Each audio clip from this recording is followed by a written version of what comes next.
Emily Carter was only 19 when she married Jake. They lived in a small town in Ohio, where dreams often got lost between unpaid bills and long workdays. She believed love could fix anything. When she looked at Jake, she saw the boy who used to bring her flowers from the gas station and promise her the world. They had their first child at 20, another at 22, and a third just before she turned 25. Life moved fast. While Jake worked construction jobs that came and went, Emily stayed home, raising the children, cooking, cleaning, and stretching every dollar like a magician. She skipped new clothes so the kids could have shoes that fit. She hid her tiredness behind a smile and told herself, "This is what love means. Sacrifice." But over the years, something changed. Jake became distant. He came home late, sometimes smelling of perfume that wasn't hers. When she asked questions, he called her crazy.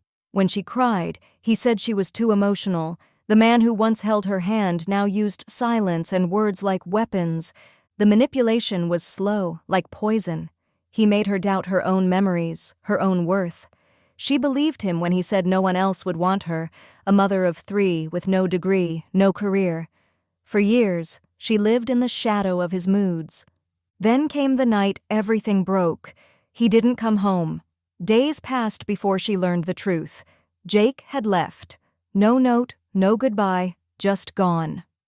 Emily sat in the dark, her youngest asleep in her arms, wondering how a person could disappear from a life they built. But when morning came, she didn't cry. She got up, made breakfast, and took the kids to school. She decided that day that if no one else would fight for them, she would. She found a job at a local diner, working double shifts when she could. She studied for her GED at night, sometimes falling asleep over her books. The bills piled up, but she paid them. When the car broke down, she learned to fix it herself. When her oldest got sick, she stayed up all night, whispering promises that she would never let them go hungry, never let them feel abandoned. Years passed. Slowly, her life began to rebuild itself. She got a scholarship for single mothers and enrolled in community college. She studied accounting, taking notes between shifts and soccer games. She was exhausted, but she was free. Her children grew up watching her fight for every inch of stability. They learned compassion from her patience, courage from her perseverance. When she graduated, her kids cheered the loudest. She got a job at a small firm, then a better one. She bought a house with her own name on the deed, the first thing she ever owned that no one could take away. One summer afternoon, while volunteering at a local charity event, she met Daniel, a widower, quiet and kind, with gentle eyes that saw her strength instead of her scars. He didn't try to rescue her. He simply stood beside her, and for the first time in her life, that was enough. Years later, Emily married Daniel in a small garden surrounded by her grown children. As she walked down the aisle, sunlight filtering through the trees, she thought of everything she had lost and everything she had gained. She had once been told she was nothing without a man, but standing there, surrounded by love that was real and peace that was earned, Emily Carter knew the truth. She had built her own world, piece by piece, with hands that never stopped trembling, but never stopped working. And for the first time, she didn't just survive, she was happy. Years passed peacefully after Emily married Daniel. Their home, a modest white house with a wide porch and a garden full of roses, became a place of laughter and calm. Something Emily had never known before. Her children, now adults, were thriving. Sophia, the oldest, had become a teacher, gentle and firm like her mother. Noah, the middle child, studied engineering, working long hours to build things that lasted, a quiet echo of the stability he'd once lacked. The youngest, Grace, was in college, full of life and hope, determined to make the world fairer for women like her mother. Emily often watched them and felt a quiet pride. She had once feared her broken marriage would scar them forever, but instead, it had shaped them into strong, empathetic souls. Then, one day, the past returned. She was leaving her office when she saw a man waiting by the sidewalk, older, thinner, his eyes dim but familiar. Jake. For a moment, her breath caught. He looked fragile, almost lost. Time had not been kind to him. The arrogance that once filled his voice was gone. He told her he'd been through hard years, job losses, illness, loneliness. He said he'd made mistakes and that he had never stopped thinking about her. Emily listened in silence.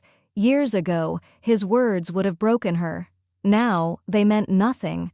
She didn't feel hate or pity, only distance, like watching a storm pass from behind glass. "I forgive you," she said finally. "But forgiveness isn't a door you can walk back through." Jake nodded, tears in his eyes, and left quietly. She never saw him again. That night, Emily sat on the porch beside Daniel. He didn't ask questions. He just reached for her hand. She realized that love wasn't about rescuing or fixing someone. It was about being seen, truly seen, and accepted without fear. In the following years, Emily devoted herself to helping other single mothers.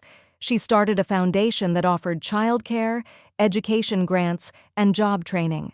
Her story inspired many. She gave speeches at schools and conferences, telling women that survival was only the beginning, that they had the right to dream, to rebuild, to thrive. When she turned 50, her children threw her a surprise celebration. As they raised their glasses, Sophia said, "Mom, you taught us that love isn't what you find. It's what you create." Emily smiled. Her heart was full, not because her life had been easy, but because she had turned pain into purpose. That night, under the soft glow of the garden lights, Daniel pulled her close. "You've built an empire of love," he whispered. And as the wind rustled through the roses, Emily Carter, once a frightened young girl from Ohio, closed her eyes and felt the quiet joy of a life rebuilt, not from luck or rescue, but from unshakable strength. She had not only survived her story, she had rewritten it. In the years that followed, Emily's foundation, Rise Again, grew beyond her imagination. What began in a rented office above a bakery turned into a national network supporting women who had lost everything but refused to surrender. She was invited to speak across the country, her calm voice reaching thousands. She never sought fame. What she wanted was to leave a path behind her, a trail for others to follow out of the dark. She often said, "Pain is not the end of your story. It's the fire that forges who you're meant to become." Her message resonated because it was real. She had lived it. Sophia eventually joined the foundation, designing educational programs for young mothers.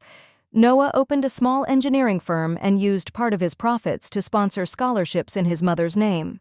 Grace became a lawyer specializing in family law, defending women and children in vulnerable situations. Each of them carried a piece of their mother's strength, shaped by years of watching her rebuild herself from the ground up. By her late 60s, Emily had stepped back from active leadership. Daniel had retired, and together they spent their mornings walking by the lake near their home. She still volunteered, still listened, still wrote letters of encouragement to women who reached out to her. One spring evening, the mayor of her hometown invited her to a ceremony. The old high school gym had been renovated, and they were naming it after her, the Emily Carter Center for Women's Empowerment.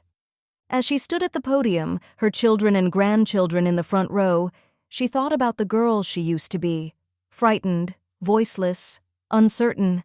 The applause felt like closure, not for the pain, but for the long road she had walked to transform it into strength. In her final years, Emily spent more time in her garden, tending to her roses, the same ones she had planted decades ago when she first bought the house.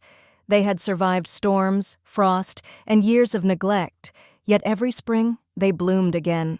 One morning, as the sun rose over the lake, she sat beside Daniel, her hand resting in his. "Do you ever think about what would have happened if life had gone differently?" he asked. Emily smiled. "Sometimes. But then I remember, I needed every moment, even the painful ones, to become who I am. Nothing was wasted." When she passed away peacefully a few years later, her foundation continued under her children's guidance. On the 10th anniversary of her death, a new branch opened in another state, the largest yet. On its wall hung a simple inscription of her favorite words, "You are stronger than the life that tried to break you." And so, even after she was gone, Emily Carter's story lived on, in the women she helped, the children she raised, and the countless lives touched by her unwavering